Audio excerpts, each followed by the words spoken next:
ಕುರಿತ ಹೆಚ್ಚಿನ ಮಾಹಿತಿ ತಿಳಿಯೋಣ ನಮ್ಮ ವಾಹಿನಿಯ ಪ್ರಧಾನ ಸಂಪಾದಕರಾದ ಹೊನ್ನಾಳಿ ಚಂದ್ರಶೇಖರ್ ಅವರಿಂದ. ಹೊನ್ನಾಳಿ ಚಂದ್ರಶೇಖರ್ ಅವರೇ, ನ್ಯಾಷನಲ್ ಹೆರಾಲ್ಡ್ ಪ್ರಕರಣದಲ್ಲಿ ನ್ಯಾಯಾಲಯದ ತೀರ್ಮಾನವನ್ನ ಕಾಂಗ್ರೆಸ್ ಬೆಂಬಲಿಸಿದೆ. ಹಾಗೆ ಕೇಂದ್ರ ಬಿಜೆಪಿ ನಾಯಕರ ವಿರುದ್ಧ ರಾಜ್ಯದ ಕೈ ನಾಯಕರು ಬೆಳಗಾವಿಯಲ್ಲಿ ಪ್ರತಿಭಟನೆಯನ್ನ ನಡೆಸ್ತಾ ಇದ್ದಾರೆ.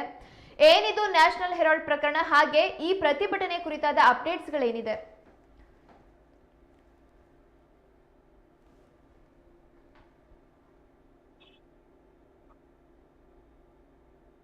ರಂಜಿತಾ, ಬೆಳಗಾವಿಯಲ್ಲಿ ಚಳಿಗಾಲದ ವಿಧಾನಮಂಡಲ ಅಧಿವೇಶನ ನಡೀತಾ ಇದೆ.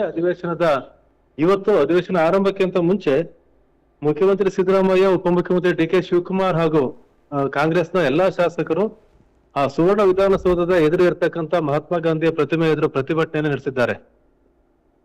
ಪ್ರತಿಭಟನೆ ಅವರ ಮುಖ್ಯ ಉದ್ದೇಶ ಏನು ಅಂತಂದ್ರೆ, ನ್ಯಾಯಾಲಯದ ತೀರ್ಪು ಬಂದಿದೆ ನ್ಯಾಷನಲ್ ಹೆರಾಲ್ಡ್ ಪ್ರಕರಣದಲ್ಲಿ, ಅದನ್ನ ಬೆಂಬಲಿಸಿ ಈ ಪ್ರತಿಭಟನೆ ಮಾಡಿದ್ದಾರೆ. ಮತ್ತು ಈ ಇಡೀ ಪ್ರಕರಣವನ್ನ ಹ್ಯಾಂಡಲ್ ಮಾಡ್ತಾ ಇರ್ತಕ್ಕಂಥ ರೀತಿ ಬಿಜೆಪಿ ಸರ್ಕಾರ, ಕೇಂದ್ರ ಬಿಜೆಪಿ ಸರ್ಕಾರ, ಅದನ್ನ ವಿರೋಧಿಸಿ ಅವರು ಪ್ರತಿಭಟನೆಯನ್ನ ಮಾಡಿದ್ದಾರೆ.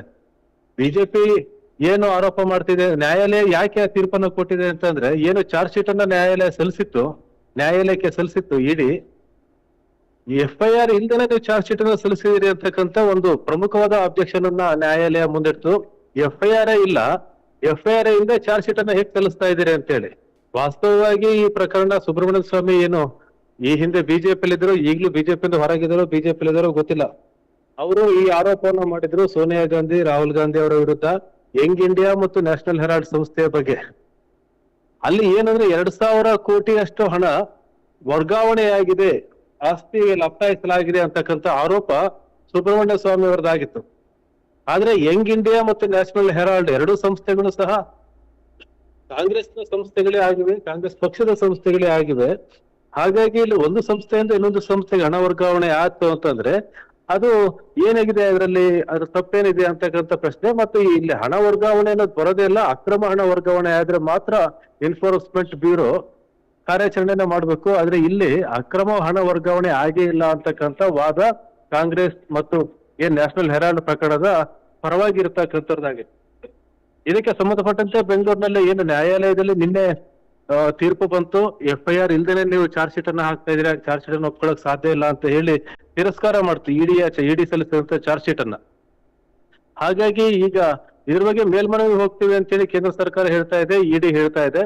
ಇದಕ್ಕೆ ಸಂಬಂಧಪಟ್ಟಂತೆ ದೆಹಲಿಯಲ್ಲಿ AICC ಅಧ್ಯಕ್ಷರಾದಂತ ಕಾಂಗ್ರೆಸ್ ರಾಷ್ಟ್ರೀಯ ಅಧ್ಯಕ್ಷ ಮಲ್ಲಿಕಾರ್ಜುನ ಖರ್ಗೆ ಮತ್ತು ಕಾಂಗ್ರೆಸ್ನ ಮುಖಂಡ ಅಭಿಷೇಕ್ ಮನು ಸಿಂಘ್ವಿ ಅವರು ಪತ್ರಿಕಾಗೋಷ್ಠಿಯನ್ನ ಮಾಡಿ ನ್ಯಾಯಾಲಯದಲ್ಲಿ ಯಾವ ಕಾರಣಕ್ಕಾಗಿ ಈ ತೀರ್ಪು ಬಂದಿದೆ ಅಂತ ಹೇಳಿ ವಿವರಣೆ ಕೊಟ್ಟಿದ್ದಾರೆ.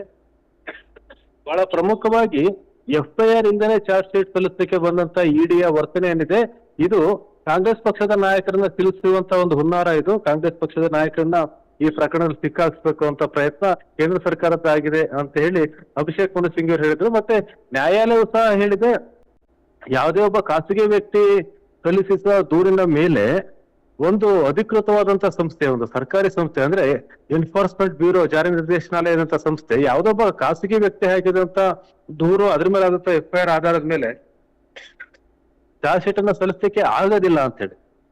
ಈ ಎಲ್ಲದರ ಹಿನ್ನೆಲೆಯಲ್ಲಿ ಈಗ ಬೆಳಗಾವಿ ಅಧಿವೇಶನ ನಡೀತಾ ಇದೆ. ಈ ಸಂದರ್ಭದಲ್ಲಿ ಅಲ್ಲಿ ಪ್ರತಿಭಟನೆ ನಡೆದಿದೆ, ಕಾಂಗ್ರೆಸ್ನ ನಾಯಕರು ಭಾಗವಹಿಸಿದ್ರು. ರಂಜಿತಾ, ನಿಮ್ಮೆಲ್ಲ ಮಾಹಿತಿಗಾಗಿ ಧನ್ಯವಾದಗಳು.